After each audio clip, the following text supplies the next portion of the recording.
Hello, c'est Lily et bienvenue sur mon podcast Aurora. Aujourd'hui, on va parler du trauma bonding. On va définir ce que c'est, comment ça se manifeste et mon expérience personnelle. Alors le trauma bonding, c'est tout simplement un lien traumatisant. Si on prend la définition littérale, ça désigne un attachement fort qui est instauré par un individu qui fait du mal à quelqu'un d'autre de manière répétée. Toutes les relations sont concernées, que ce soit amicales, amoureuses, familiales, professionnelles. Ce lien apparaît lorsqu'il y a alternance de deux comportements, un comportement positif et un négatif. Donc c'est-à-dire une alternance entre des compliments, de l'affection, de la valorisation. C'est une période généralement qui est assez courte mais intense, contre un comportement négatif, donc violence, dispute, manipulation, humiliation, rejet. Cette phase-là dure beaucoup plus longtemps, ce qui engendre une dépendance à espérer d'avoir une prochaine vague positive. Comment ça se manifeste? Donc il y a plusieurs grandes étapes. La première, c'est l'attachement malgré la souffrance. Tu es conscient que ce qui se passe est nocif, mais tu as tellement envie de nouveau que le cycle recommence au début que tu restes. Ce qui rend accro, c'est l'espoir de se dire que la prochaine phase positive va être définitive. La seconde grande particularité, c'est que tu vas toujours trouver des excuses à la personne qui te manipule. Tu vas lui trouver des excuses, par exemple, il a une journée difficile, il a une semaine difficile, il traverse quelque chose d'éprouvant, il est fatigué, etc. Parce que de toute manière, tu te dis qu'à chaque fois que la tornade est passée, il redevient doux et affectueux, donc ça passera. La troisième caractéristique, c'est l'alternance du comportement chaud-froid. C'est un comportement qui provoque de la confusion parce que tu ne sais jamais sur quel pied danser, tu ne sais jamais à l'avance dans quelle phase ton partenaire se trouve. Mais surtout, tu peux passer d'une phase à une autre en une fraction de seconde. Rien n'est stable. Et enfin, malheureusement, ça instaure une dépendance émotionnelle parce que tu attends, tu espères que la phase positive arrive pour avoir cette nouvelle dose, entre guillemets, d'affection. Tu t'attaches aux tout petits souvenirs positifs malgré la majorité des souvenirs qui sont négatifs.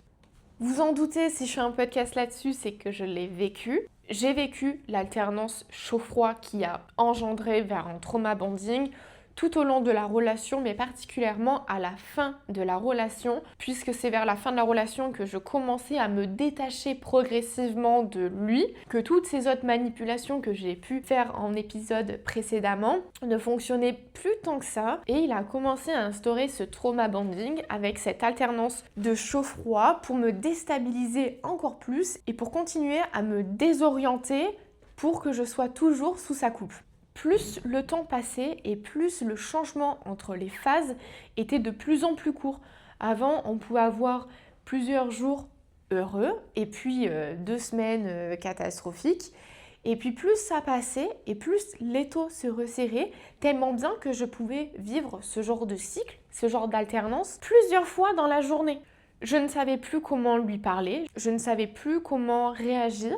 Et surtout, à force, ça met votre corps en alerte parce que vous avez peur que la nouvelle phase soit de plus en plus violente. Et aussi, ce qui est caractéristique, c'est que plus le temps passe et plus les alternances deviennent de plus en plus amplifiées, violentes. Il y a vraiment une montée crescendo, enfin en tout cas pour ma part, j'ai vraiment ressenti une montée crescendo. J'avais peur de la nouvelle chute à chaque fois et je faisais tout pour maintenir la phase positive. Malgré que la phase négative était de plus en plus violente, je restais parce que par conséquent, la phase positive était de plus en plus forte. Ça instaurait vraiment un cercle vicieux, c'était invivable. Et même un soir, je suis sortie voir des copines. Elles m'ont dit, mais ça se voit que t'es épuisée quoi, et tu en peux plus. Et pourtant, je ne suis pas partie parce que j'avais ce truc de me dire, ouais, mais du coup, quand il ira mieux, ça sera le paradis, ça sera le vrai conte de fées quoi. Et non, parce que vous n'avez pas à ressentir de grandes violences pour ressentir un grand bonheur après.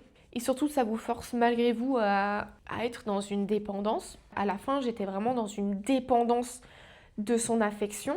J'attendais les compliments parce que quand il était dans ses phases négatives, je recevais énormément d'insultes, de menaces par message, par appel. Il m'appelait en plein milieu de la journée. C'était assez horrible à vivre. Même à mon pire ennemi, je ne pourrais jamais déverser autant de haine que la haine qu'il m'a déversée, soi-disant en étant la femme de sa vie. Et je restais tout simplement par espoir qu'il aille mieux. Parce que je lui trouvais beaucoup d'excuses de tout ce qui lui arrivait. Avec le recul, je me suis rendu compte qu'il provoquait beaucoup de ses malheurs pour justement être une victime. Il adorait être plaint, il adorait être vu comme une victime. Quelqu'un de sain ne vous fera jamais payer le fait qu'il a passé une mauvaise journée. C'est très dur parce que quand on est dedans, on se rend pas compte. Et là, moi, c'est plusieurs mois plus tard, donc ça fait 6 mois que je suis plus avec.